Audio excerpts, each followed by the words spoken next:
All right, good afternoon, everybody. I'm Congressman Jim McGovern. I want to thank you for being here today. We are all pleased by the results in the Senate. The Senate passed 52 to 47, Senator Kane's joint resolution, which directs the removal of United States armed forces from hostilities within or against Venezuela that have not been authorized by Congress.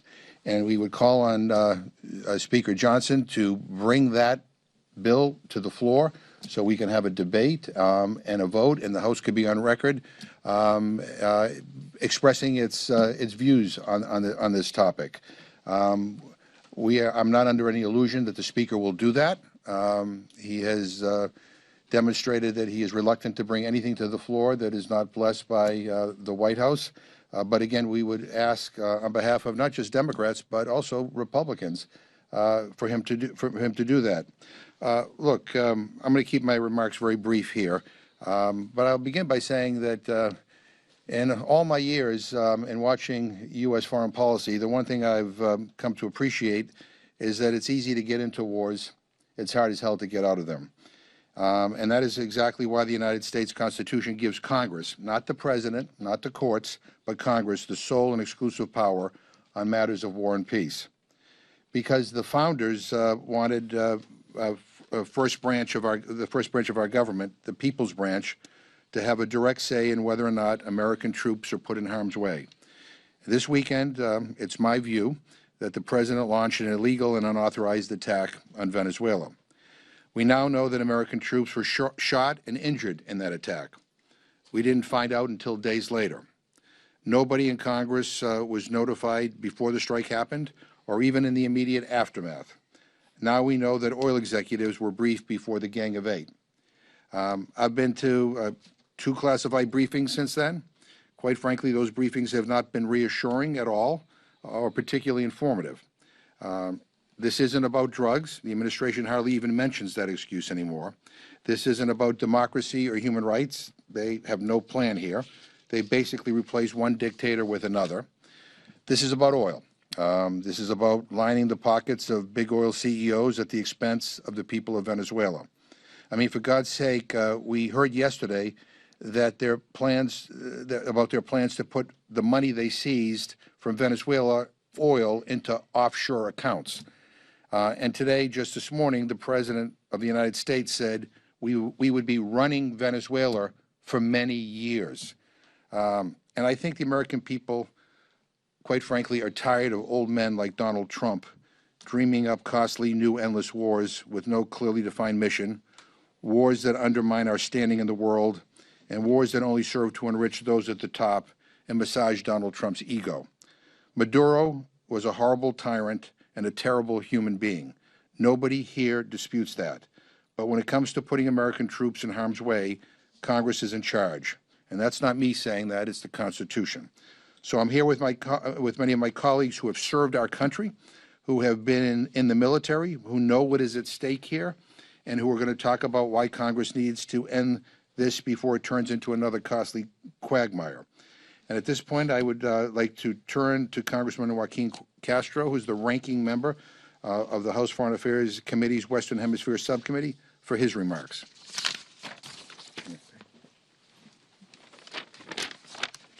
Thank you, Ranking Member McGovern.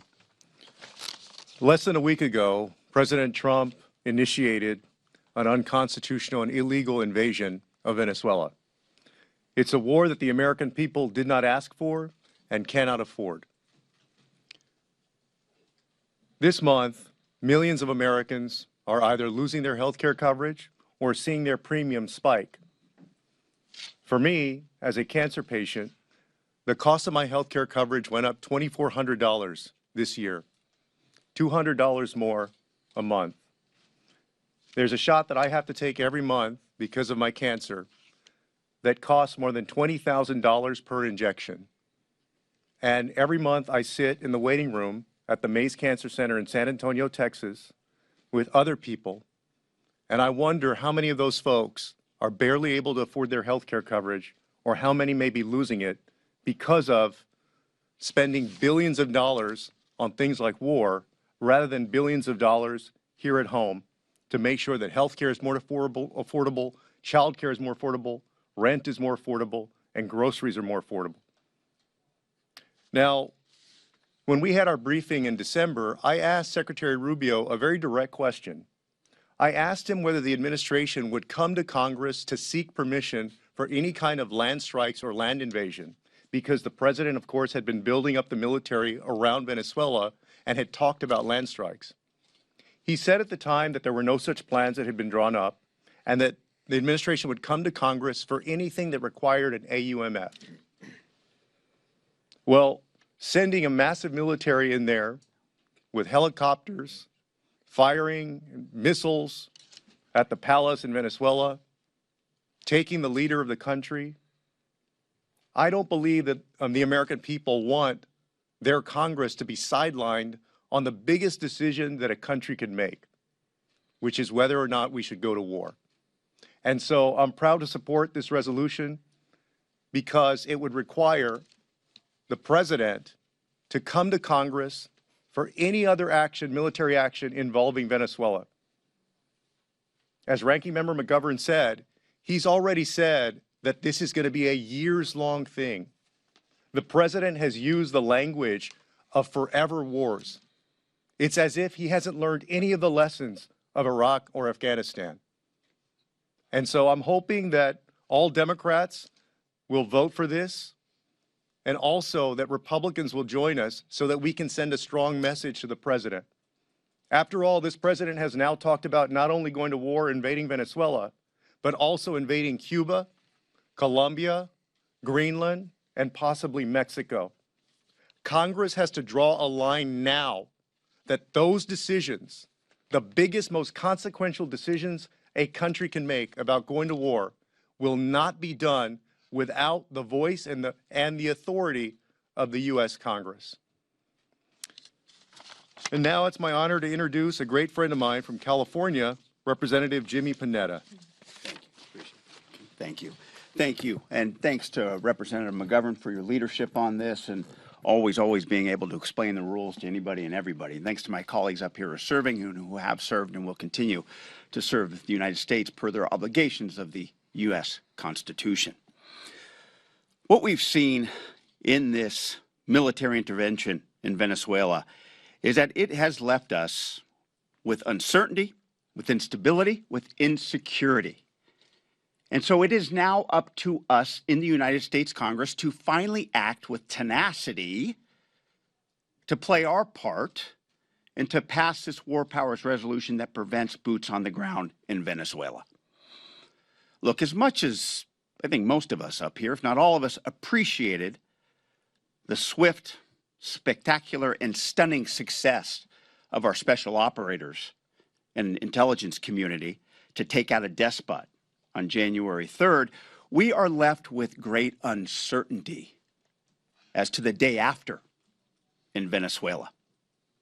Although this president claims that the United States will run Venezuela, the vice president of Maduro was sworn in to lead the country. Somebody, we don't know whether or not she has the support internally and externally. We don't know whether the army in Venezuela supports her. We don't know whether Minister of Defense Lopez supports her. We don't know whether or not she's going to have elections. We don't know what type of deal for oil she got into with the Trump administration. Now, speaking of oil, this panacea that President Trump talks about, we don't know who's going to spend the hundreds of billions of dollars to invest in that company to revive that dilapidated and degraded oil infrastructure. We don't know if there's labor, if the insurance companies are on board with this. We don't know if the world's saturated oil market will accept any more oil. This has left great instability, not just in Venezuela, but in the region. And that leads to insecurity for the United States of America. Look, I get that Donald Trump wants to impose his Don Roe doctrine, this spheres of influence, rather than the rules-based international order that we've relied upon for stability for the past many years, decades. an order that has led to our stability and security.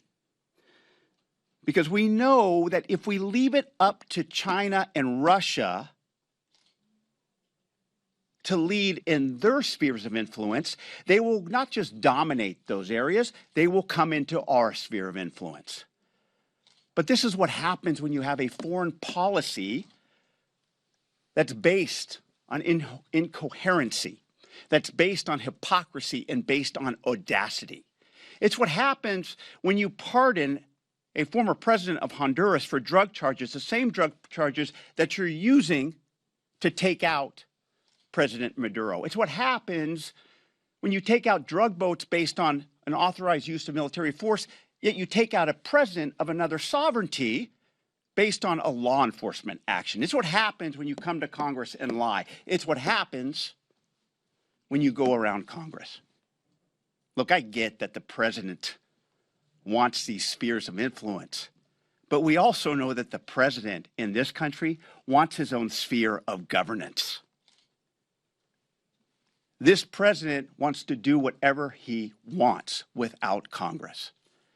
That's why this War Powers resolution is so important. Yes, to prevent any further boots on the ground in Venezuela, but it's so relevant to what we do here in the United States Congress. Yes, we saw the United States Senate just a few minutes ago pass a War Powers resolution. Now it's time for the United States Congress, of course all Democrats, but our Republican colleagues, to actually step up and stop governing by Trump and start governing per their obligations under the United States Constitution. That is why this War Powers resolution is so important. So again, I thank Jim McGovern, I thank my colleagues, and it's an honor to turn it over to my colleague who served in the United States Army, Pat Ryan.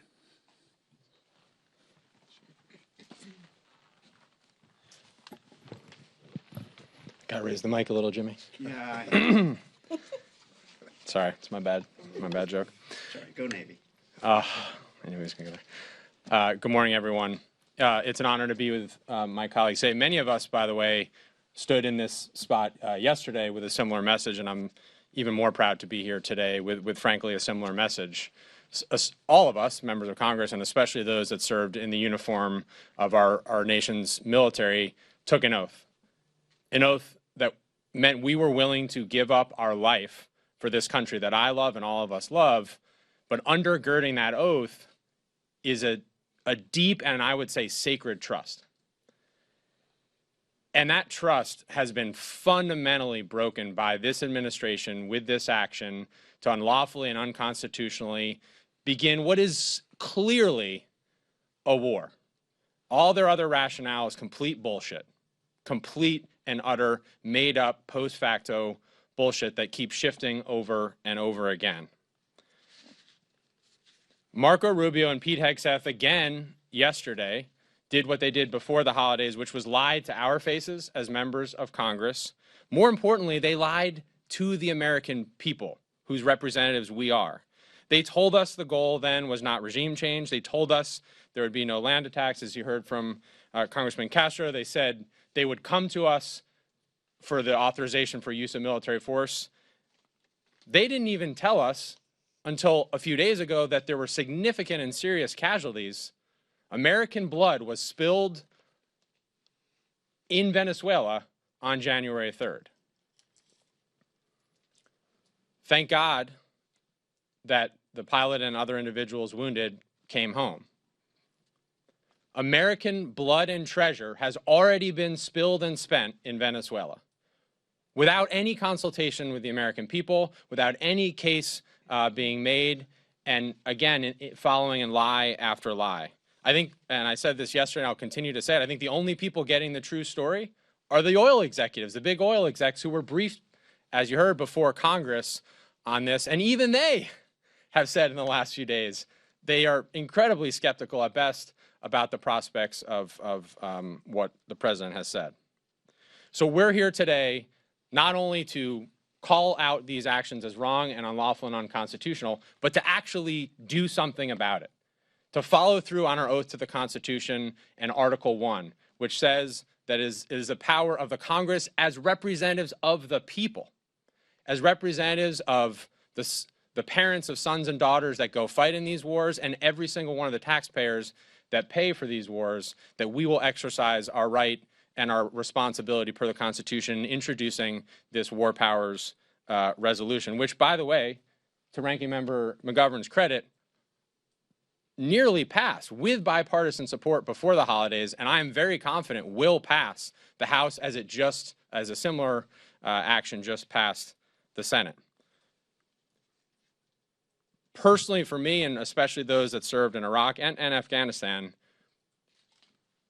we have already spent trillions of dollars, thousands of American lives, hundreds of thousands of Iraqi and Afghan lives on not one, but two misguided forever wars about oil, largely, especially in Iraq. And we need to heed those lessons. The choice is on the table. Do we want to continue to spend those trillions of dollars overseas on misguided regime change wars? Or do we actually want to invest here in the country, lowering healthcare costs, lowering housing costs, lowering food and grocery costs, lowering gas and utility costs, which we actually have a plan to do and have seen absolutely nothing from this president or the Republicans in charge of the Congress. The last thing that I just want to say, which is critical here because this is still a democracy in the United States of America, the people do not support this. If there's anything I hear from my constituents, it's that the last thing they want is another endless war in some far-flung corner of the globe. And I think of it particularly as a dad of two young boys. There's no way that I would ever allow or tolerate them to be sent to Venezuela for oil and for regime change. And I think if you looked any parent in the country in the eye, they would agree that for the right cause and for the right purpose, we would be willing to put ourselves and our sons and daughters at risk, but that clearly this is not the case. So we are here to call out their lies, to take aggressive, proactive action, to introduce this resolution, to stop a 5-time draft-dodging, lying president from once again sending our most precious resources, our young men and women and their blood and our treasure and your taxpayer dollars, to another forever war. And I'm confident this will pass, and I'm confident that we're going to see several Republicans, specifically those that served in those two wars with us, find their moral courage and finally do the right thing, stop this war, and reassert our power as the Congress to prevent any future forever wars. Thank you, and it's now my honor to introduce my colleague from New Hampshire, Congresswoman Goodlander. Well, thank you so much, Congressman McGovern, for bringing us here today and for your leadership. I think 3 fundamental things bring us together today: the Constitution, costs, and common sense. Look, our oath to the Constitution is the most sacred kind of trust that you could ever imagine. And it's a document that is also a job description. It's our job to be a part of decisions of war and peace, the most consequential decisions that a government can make. And it is our responsibility to declare war, and there are very good reasons for that. Because the costs of war are measured not just in taxpayer dollars, but in lives, and in the lives of families forever changed by war. We have the greatest military that the world has ever known, and I had the honor of seeing that up close for the more than a decade that I served as an intelligence officer in the United States Navy Reserve. We see this every single day here in Congress. There's no greater love than the love that leads a person to put their life on the line for this country. The president has offered no good reasons to go to war in Venezuela. It is not a good reason to go to war to replace one thug with another. It is not a good reason to go to war to benefit big oil executives. There is no good reason to go to war at a moment when we are in the midst of a full-blown affordability crisis in this country, where veterans and military families are having to make the most painful choices that you could ever imagine a person making, deciding between healthcare and housing, between groceries and prescription drugs. This is the reality in my home state and across our country. At the end of the day, common sense has got to prevail here, and the Constitution is full of common sense. We saw the United States Senate take the action that Congress needs to take, and it's on us now in the House. And the Speaker ought to bring this resolution to the floor as soon as possible, because the American people deserve answers, they deserve accountability, and that is exactly why we're here today. So I want to thank you, Congressman McGovern, for your leadership, and with that, I'd love to turn it over to Congressman Jason Crow. Although he's from the Army, he's still great. Thank you, Maggie.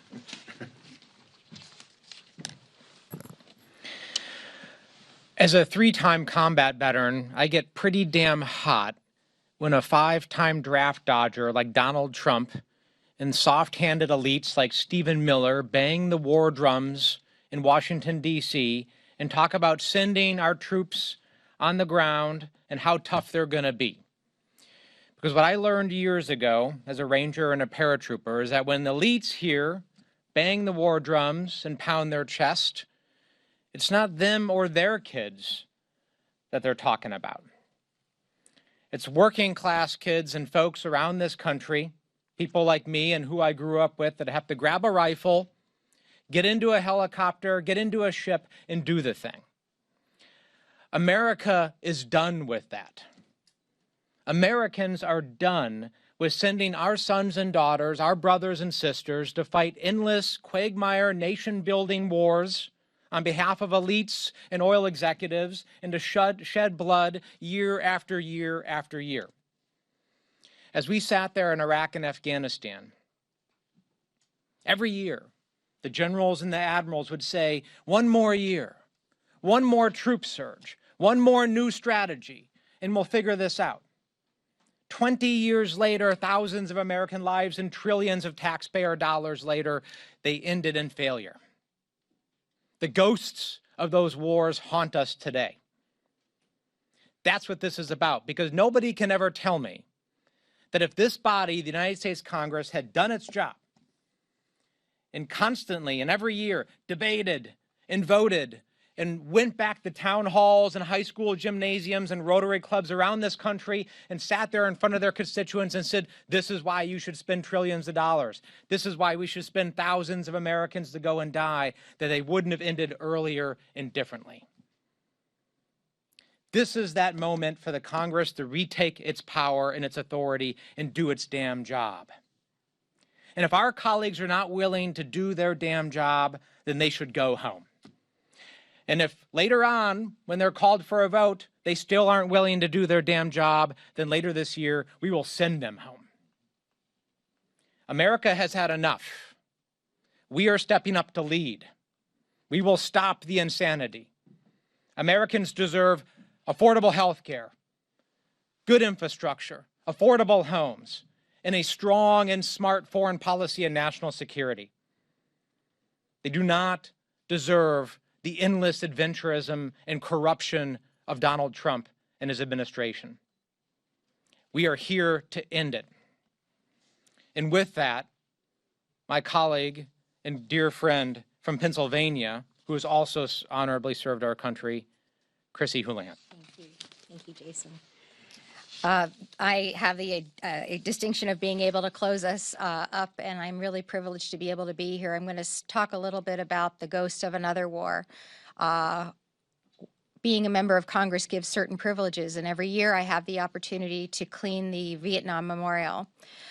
In a most recent washing of the Vietnam Memorial, I was privileged to see a small picture of a man in uniform next to a woman with a very 1960s hairstyle and a very small little girl leaned up against the Vietnam Memorial. And it looked a heck of a lot like a picture that is in my home of me and my dad and my mom, because I was born before the Vietnam War, and my father went off to the war, returned when I was a couple of years old.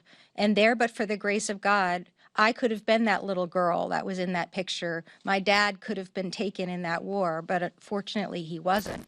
And so this is a memory, a vision that I hold in my heart all the time about the blood that we shed on behalf of the American people, on behalf of peace and democracy, and the importance that we hold in our hearts when we send our men and women off to war. whether or not they're fathers, brothers, sisters, mothers, all of those people will come home, is really important.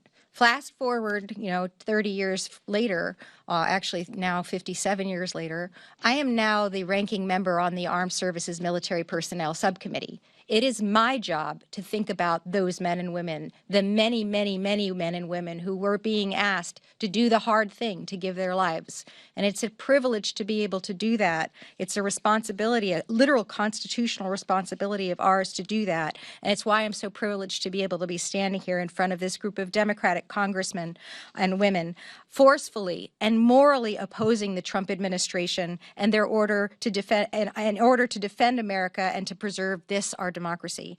A couple of months ago, many who are standing on this stage reminded fellow service members not to follow unlawful orders. You may have remembered that that ended in a death threat to many of us.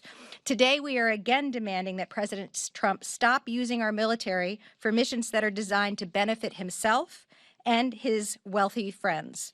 Military force is being used in and against Venezuela without congressional authorization, without transparency, and in ways, as many before me have said, that simply favor the financial interests and powerful oil companies that are major political donors to President Trump, not the interests of Venezuelans, and certainly not the interests of the average American. The American people don't want their sons and daughters sent into harm's way for missions that enrich corporations while doing nothing, as many have mentioned before me, to lower our cost of living, to help us all afford our home or our health insurance, or to secure a future and a livelihood for our children. The American people also do not want to live in a nation with a tarnished reputation that is no longer trusted by our allies, while deploying the very same brutish isolationism and colonial hunger for which we've criticized our enemies in the past. And do not believe for 1 minute that the American people want to live in a country that has turned its back on democracy. That is not what the American people voted for, and I would argue even and especially those who voted for President Trump. No president of any party should take this nation to war alone. Our Constitution demands that accountability, and our service members and citizens deserve nothing less. When we use our forces overseas and we benefit a very narrow set of private interests instead of the will, safety, and economic well-being of Americans, Congress is to blame and at fault if we do nothing. That is why this group of patriotic veterans is doing today what this War Powers resolution to demand that the removal of the United States forces happen within Venezuela. I am very hopeful that this will end up coming to a vote. I am very hopeful that the Speaker will do the right thing and allow us to vote for it. Every person who is a member of Congress should be on the record on where they stand on this unlawful war. Thank you, and I yield back to Mr. McGovern. I want to thank my colleagues for their eloquence and for their courage. So let me just kind of recap. So we applaud the Democrats and the Republicans that supported Senator Kane's resolution. We call on the Speaker of the House to bring that up immediately, and we ought to have that debate and we ought to have that vote. If he doesn't, we've introduced a War Powers resolution, which will be ripe in 15 days. So we will be able to vote on it before we go on yet another break. Look at this. The Congress under this leadership, under this Republican leadership, has become a place where trivial issues get debated passionately and important ones not at all. I mean, we debated a bill on shower heads yesterday. I mean, shower heads. You can't make this stuff up. But the issue of war and peace, that is important, and every member of Congress, ought to go on record, on this issue, and we're demanding that. We hope that Republicans will join with us. Representative Tom Massey has joined as a co-sponsor of this resolution, but we expect more Republicans to join as well. I just will close with this, and we'll open up to questions. During the vote we had on War Powers before the holiday break, I had a number of Republicans come up to me and tell me Trump will never go into Venezuela. This is all talk and no action. If I thought it was real, I would have voted for a War Powers resolution. Well, I'm gonna go back to those very members and see whether they were truthful with me and whether they were serious about what they said then. We have a constitutional obligation to take a stand, to debate this issue, to vote on this issue, and it's going to happen. We'd like it to happen sooner. But if the Speaker doesn't want to cooperate, we have this privilege resolution that will be ripe I think on the 22nd. So any questions or? Thank you. The Biden administration publicly raised the bounty on Nicolas Maduro, signaling support for his arrest under U.S. law. I'm just curious, why is it acceptable to call for accountability in one administration, but so controversial when another acts on that same framework? Yeah.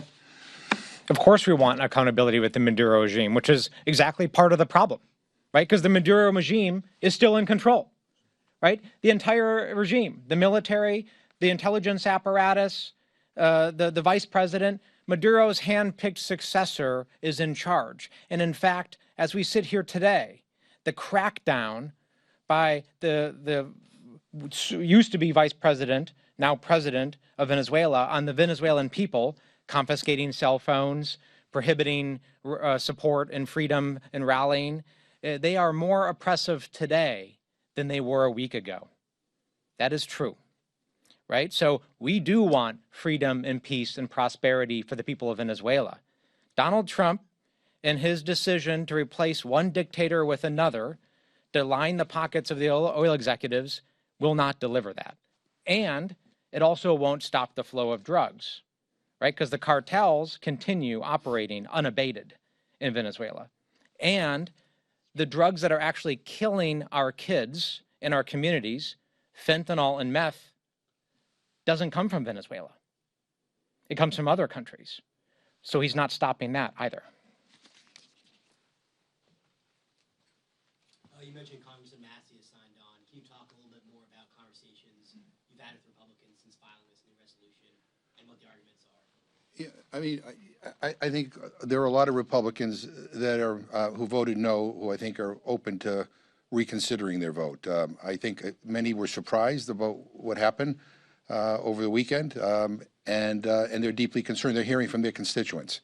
We're all hearing from our constituents. And I would just also say that, for those who, think that President Trump could do no wrong, let's have this debate and go on record, and vote accordingly. I mean, one of the things we're arguing here is that Congress has a constitutional responsibility to debate and to vote on these issues. If you want to vote to authorize another war, you could vote with Trump. We have deep concerns about that. Obviously, the Senate does too. A majority of the Senate is on record expressing their deep concerns. So, but I think in the coming days, especially when people go home this weekend, they're going to hear more and more from their constituents. Go ahead. Without naming any individuals, I've had multiple conversations with veterans of our last two forever wars in the Republican Party who are specifically troubled. I think this is an important difference. We can debate the decision to capture Maduro. On that Saturday morning, the stunning and unprecedented nature by the president to turn around and point to Rubio and Hegseth or some combination thereof and say, they or we are running Venezuela, then to double down on it later that day and then triple down on it yesterday, that's an important distinction that, again, we can debate the initial action. I think it was unconstitutional and incorrect. But the concern about extending this into another forever war is where I think there's real opportunity, especially for those that have been on the receiving end of really shitty foreign policy in the last two forever wars, regardless of party, to say this is where we're going to draw the line. And I think I really am optimistic that we'll see more of folks speak up on that in that regard. There was one Democrat who voted against your resolution last month. Have you spoken to him? Any chance you think that they'll flip his vote in favor of this? Yeah, my colleague Henry Cuellar from Texas voted against it, and I had a chance to speak with Henry yesterday, and I'm hopeful that he'll join us on this one. Ultimately, he's got to speak and vote for himself, but we've had a promising conversation. Does the outcome of the Senate vote and these veto overrides today and other votes that are somewhat against the president give you any hope that your Republican colleagues might take more of a stand against the president? I keep hoping that every day that I'll wake up and we'll be in a different place with my Republican colleagues, and I'm sadly constantly disappointed by that. So we can all hope that this will make a difference and this will be the turning point. But sadly, what I worry about is until somebody dies, we will be continuing to have this conversation. Until caskets are coming back with flags on them, we will be continuing to have this conversation. Hope is not my plan. Unbelievable pressure is my plan, right? I have stopped hoping that people will just do the right thing on their own. Instead, I have resorted to asserting unbelievable political pressure on my colleagues to actually do the right thing just to save their jobs. Because there's a whole bunch of people here, let's be honest, who are simply just trying to keep their jobs, save their own jobs for their own benefit. Those people don't have a sense of loyalty to the Constitution, fidelity to the rule of law. I mean, we've seen that glaringly over the last couple of years. So they just need to have pressure put on them. That's why Americans need to speak up, need to show up, need to rally, need to put pressure on their constituents that they're sick of spending, hundreds of billions and trillions of dollars on foolish adventurism with our military, why they're sick of sending their sons and daughters to die overseas and to serve overseas for the benefit of oil executives. Those people continue to speak up and put pressure on them. And if that's not enough, again, we're going to send them packing later this year. If I may, Jim. Sure. Thank you. In the past few years, this Congress has governed by crisis. In the 119th Congress, what we've seen is we govern by discharge petition because we don't have the leadership to actually govern when it comes to the Republicans and Speaker Johnson. And I think this type of war powers resolution is basically what my colleagues have been saying of what we're hearing from our constituents and what my colleagues on the other side are saying when it comes to their constituents who are not just concerned about the United States getting bogged down in forever wars or nation building, they're concerned that Congress is not living up to its Article I responsibilities. There's a reason our founding fathers put Congress as number one in the Constitution because they wanted the people's voice to be heard. And unfortunately, with this presidency, with this administration, and with this majority and Speaker Johnson, their voices aren't heard. And so I do believe that this is a first and important step beyond discharge petitions, actually governing by leadership that I hope that my colleagues on the other aisle will take. And let me just say, I've been here probably longer than anybody up here. And one of the things that I've come to learn is that courage is not always a prerequisite for serving in Congress. And one of the most disappointing developments in this Trump era has been the number of Republicans who have come up to me on matters, not only on foreign policy, but on domestic matters, and told me that they agree with us, but they can't vote with us. They got a primary, or the president will call them out. And it's disappointing because like, what are you here for? And we're talking about a war. And if that's not worth debating and actually placing a vote on, then I don't know what the hell is. And so we're gonna talk to our Republican colleagues. We're going to pressure them. We're going to pray for them. We're going to light candles for them. We're going to do whatever to get them to vote their conscience. Because I think if people vote their conscience, this war powers resolution will pass overwhelmingly. And we want this administration to know that we're not potted plants here, that they need to work with Congress on these matters, and that if they don't, then we're going to fight back. And any last question before we leave? Okay. Well, thank you all very, very much. Thanks.